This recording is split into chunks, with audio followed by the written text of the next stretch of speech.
লালমনিরহাটে নিয়ন্ত্রণ হারিয়ে যাত্রীবাহী বাস খাদে, আহত হয়েছেন 7 জন। লালমনিরহাট থেকে ছেড়ে যাওয়া ঢাকাগামী বরকত ট্রাভেলসের একটি বাস নিয়ন্ত্রণ হারিয়ে খাদে পড়ে অন্তত 7 জন আহত হয়েছেন। আজ রোববার 20 এপ্রিল 2025 রাত 10:30টার দিকে লালমনিরহাট টু রংপুর মহাসড়কের মহেন্দ্রনগর এলাকায় এই ঘটনাটি ঘটে।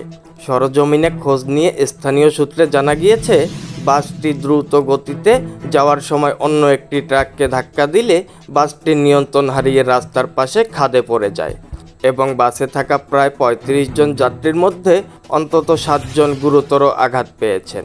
পরে আহতদের স্থানীয় লোকজন ও পুলিশ উদ্ধার করে নিকটবর্তী হাসপাতালে নিয়ে যায়।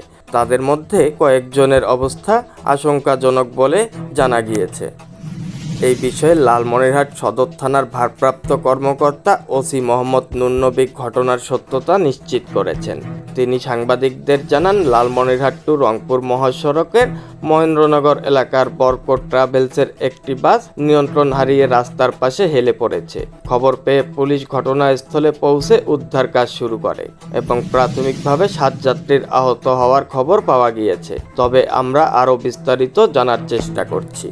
দুর্ঘটনার কারণ সম্পর্কে এখনও নিশ্চিতভাবে কিছু জানা যায়নি। তবে স্থানীয়দের ধারণা, চালকের অসাবধানতা বা অতিরিক্ত গতির কারণেই এই দুর্ঘটনা ঘটতে পারে। Anisul Islam Rajib, UTV online news desk, Lalmonirhat.